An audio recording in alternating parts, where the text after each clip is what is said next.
One, two, one, two, one, two. What's going on? It's your boy Jason Mass, the 4AD review. Jason Mass playing music. About to get off into a review of Rema Rema, Wheel in the Roses, 1980. This was the first 4AD release to have the 4AD name stamped on the record. This is right after they changed the name from Access to 4AD.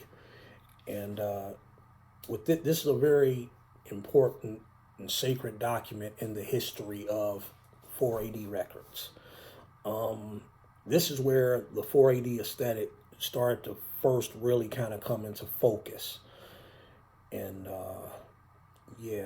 this is a firmly post-punk release, musically.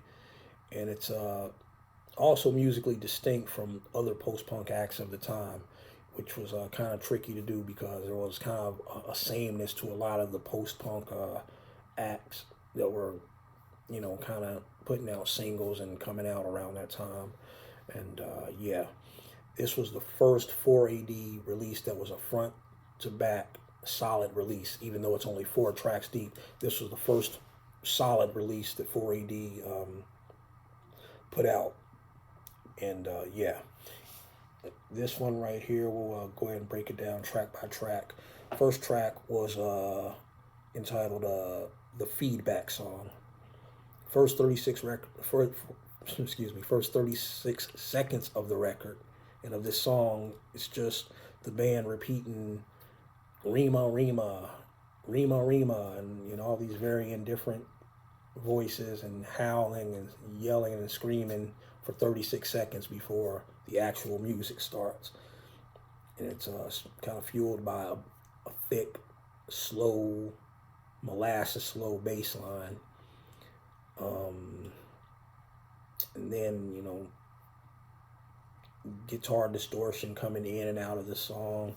And it kind of breaks into this middle part that's has this carnival-like piano, random, piano hits. And then it goes right back to that slow bass line, all over again. Very tribal drumming and kind of a thick, heavy, slow rhythm track. 9 out of 10 for the Feedback Song. Next track is entitled "Rema Rema." And this was covered by Big Black.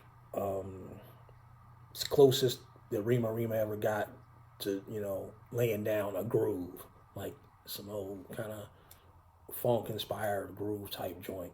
And it even has like James Brown like guitar licks and everything. A very kind of sing along anthemic quality to this song. I mean, it makes perfect sense that Big Black, would have covered this, or other bands would this would be the one that everybody would go to cover. Makes sense to me. 9 out of 10 for Rema Rema. The next track was entitled "Instrumental," but it has vocals on it.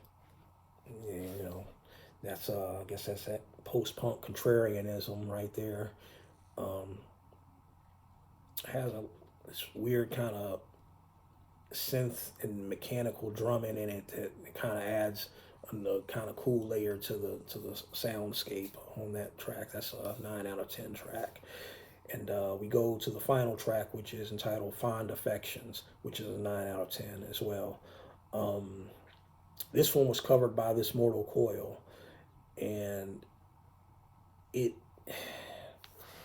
this is the song that has an emotional aspect that kind of betrays, a lot of the principles of post-punk, as far as not being emotionally invested into things and having being a little bit more reserved.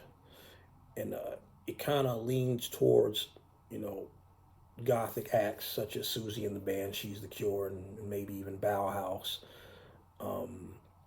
But yeah, a great track. Also 9 out of 10.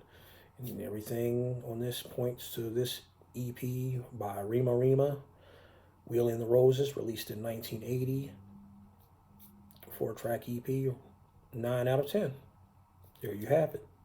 Jason Mass playing music, the 4AD review, Rema Rema, Wheeling the Roses. Peace.